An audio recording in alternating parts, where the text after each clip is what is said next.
Russia युक्रेनवर हल्ला करणार नाही हे असे ढोल वाजवतात. मोदी पुतीन बरोबर चहा पितात घरात बसून, मग झेलेन्स्कीला भेटतात, युद्धबंदीवर चर्चा करतात, इस्रायल आणि गाझा पट्टीतल्या युद्धाविषयी ते चर्चा करतात. असे ते फार मोठे एक निधड्या छातीचे असे नेते आपल्या देशाला लाभलेले आहेत. पण या महान नेत्याला आमच्या देशातला मणिपूरमधला हिंसाचार थांबवता येत नाही. हे अपयश त्यांनी स्वीकारलं पाहिजे. प्रधानमंत्री अद्याप मणिपूरला गेले नाहीत, लक्षात घ्या. एअर इंडिया वन घेऊन ते जगभरात फिरतायत,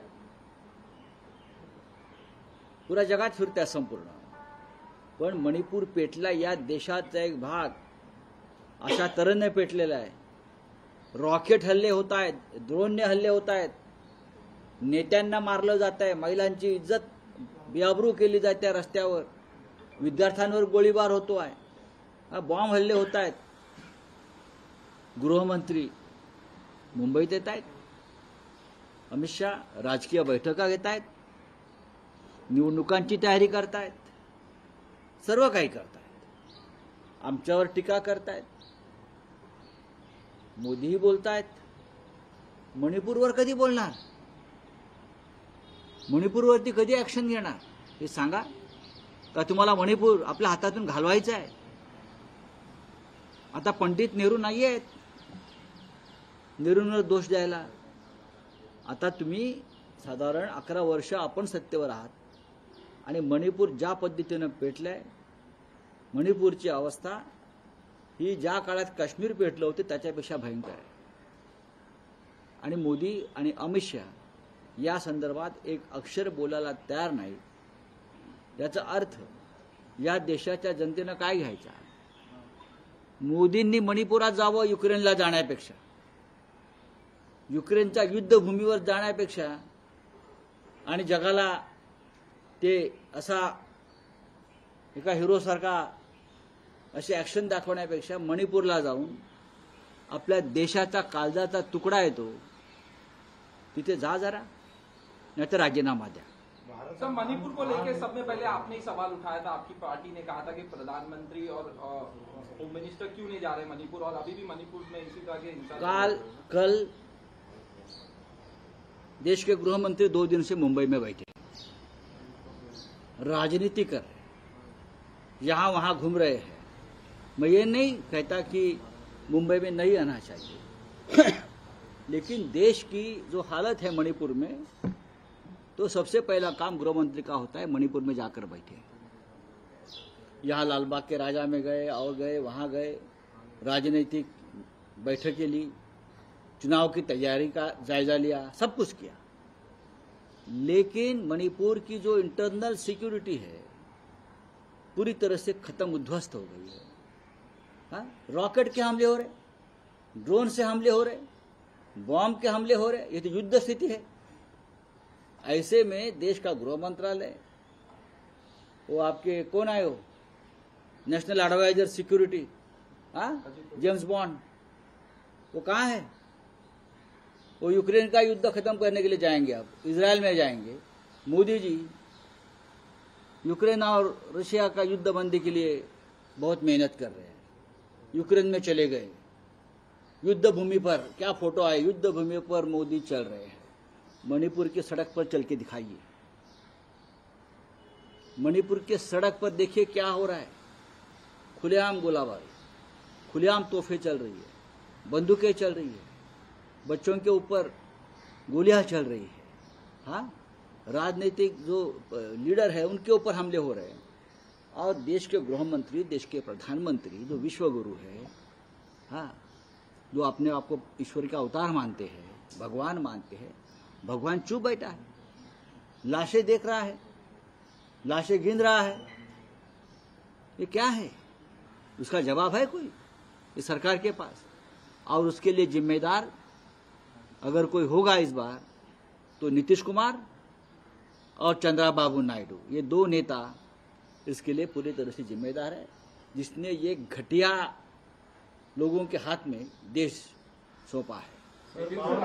बावनकुळेंच्या मुलावर अजून एफआयआर नाही. नितीन गडकरी खंत व्यक्त केली, सत्ताधाऱ्यांकडून रस्ते सुरक्षेचे नियम कायद्याने तोडले जात आहेत. हा रस्ता सुरक्षेचा नियम नसून हा बेवडेबाजीचा नियम आहे. या रस्त्यावर अशा प्रकारचा अपघात एखाद्या सामान्य माणसाने केला असता बरं का, तर काय झालं असतं याचा विचार तुम्ही करा. एवढ्याला पोलिसांनी त्याला, त्याच्या कुटुंबाला, त्याच्या मित्राला बकोटी पकडून रस्त्यावर धरून त्याची धिंड काढली असती. पण सलमान खान सुटतो, एखादा बिल्डरचा मुलगा सुटतो, संकेत बावनकुळे सुटतो. मी तो कोणाचा मुलगा आहे हे मानत नाही, तो कोणाचे मुलगा असेल. कायदा सगळ्यांसाठी समान हवा आहे. गृहमंत्री देवेंद्र फडणवीस यांनी महाराष्ट्राच्या कायदा सुव्यवस्थेच्या बाबतीत जे धिंडवडे काढलेले आहेत त्याची नोंद काळ्या कुट्ट अक्षरात लिहिली जाईल. इतका घटिया गृहमंत्री महाराष्ट्राला कधीच लाभला नव्हता. नागपुरात त्यांच्या नाकासमोर एक इतका मोठा अपघात झालाय, 17-18 लोक इस्पितळात आहेत आणि तुम्ही ज्याच्या मालकीचं वाहन आहे त्याचं नाव एफआयआर मध्ये घेत नाही. जी व्यक्ती प्रत्यक्ष ड्रायव्हिंग सीटवरती होती आणि नंतर बदलण्यात आलं त्याला वाचवताय. तुम्ही कसल्या कायदा सुव्यवस्थेच्या गोष्टी करताय. त्या गाडीमध्ये लाहोरी बारचं जे बिल मिळालेलं आहे, मैं आपको बता रहा हूं, ज्या बारमधून हे लोक बाहेर पडले त्याच्यामध्ये जे खाण्याचं आणि पिण्याचं बिल आहे ते बिल लोकांसमोर आणलं पाहिजे. त्याच्यामध्ये दारूचं बिल आहे, त्याच्यामध्ये आम्हाला हिंदुत्व शिकवतात, चिकन, मटण आणि त्याच्याबरोबर बीफ कटलेटचंही बिल त्याच्यामध्ये आहे, गोमांस. हे आम्हाला हिंदुत्व शिकवतात. श्रावण आहे, गणपती आहे, अमुक आहे, हिंदुत्व आहे. त्याच्यामध्ये बीफ कटलेट भी उसने खाया है ये लोगों ने. हिंदुत्ववादी लोग हैं, हमको सिखाते हैं सबको, और सबको क्या बोलता है मॉब लिंचिंग करते हैं. किसी के पास बीफ मिला, किसी के पास ये मिला, लेकिन वो बिल में बीफ कटलेट का भी ऑर्डर है, उसका भी पैसा, त्याचे पण पैसे दिलेले आहेत, बिल पेड केलं आहे. पोलिसांनी जप्त केलेले ते बिल आहे. तुम्ही बीफ खायचं आणि लोकांचे बळी रस्त्यावर घ्यायचे. काय चाललंय हे? देवेंद्र फडणवीस, महाराष्ट्र तुम्हाला माफ करणार नाही. ज्या प्रकारे तुम्ही गृह खातं चालवताय, तुम्ही आमच्या अनिल देशमुखांना अटक करायला निघालेलात. 4 वर्षापूर्वीच्या एका प्रकरणात गृहमंत्री म्हणून त्यांनी काही निर्णय घेतले असतील. तुम्ही त्यांच्या अटकेची तयारी करताय, पण तुमच्या डोळ्यासमोर तुमच्या पक्षाच्या एका नेत्याच्या मुलानं 10 गाड्या चिरडून लोकांना मारण्याचा प्रयत्न केला दारू पिऊन. त्याला तुम्ही अभय देताय. कुठे फेडाले पाप तुम्ही? भयंकर माणूस आहे. सर, आप दारू पी के गाड़ी चला रहे हैं, ये कायदा कानून है. सलमान खान छूट जाते हैं, बाकी लोग छूट जाते हैं. सर, आपने कहा कि दारू पी के चला रहे हैं गाड़ी, ये कायदा कानून है, बाकी कुछ कायदा कानून नहीं है. देवेंद्र फडणवीस पे आपने सवाल उठाए. और नागपुर में जो हिट एंड रन का केस हुआ है वो बहुत ही खतरनाक केस है. मैं कौन किसका बेटा है बाप है ने बात नहीं करूंगा. कानून सबके लिए समान है. ये मोदी जी बोल रहे हैं ना. ये मोदी जी की बात है. कानून के ऊपर कोई नहीं. तो कानून के ऊपर ये संकेत चंद्रशेखर बावनकुळे क्यों है? क्योंकि उसका बाप बीजेपी का बड़ा नेता है. दारू पीकर गाड़ी चला रहे थे 4 लोग, नशे में धूत थे, कंट्रोल के बाहर उसने नशा की थी. तो आपने इतने लोगों को मारने की कोशिश की. जख्मी है जो अस्पताल में है, उसके गाड़ी में एक खाने पीने का बिल मिला है. पुलिस के पास है, पुलिस शायद वो डिस्ट्रॉय कर देंगी. पुलिस को बोलिए, उनको जो कमिश्नर है ना नागपुर के, या रश्मि शुक्ला जो आरएसएस की लेडी वहां बिठाई है, डीजी, उनको बोलिए हिम्मत है आप सचमुच कानून के रखवाले हो तो वो बिल जनता के सामने लीजिए. उसमें लिकर का बिल है, दारू, खाने पीने का बिल है, नॉनवेज, उसमें बीफ कटलेट भी खाया है.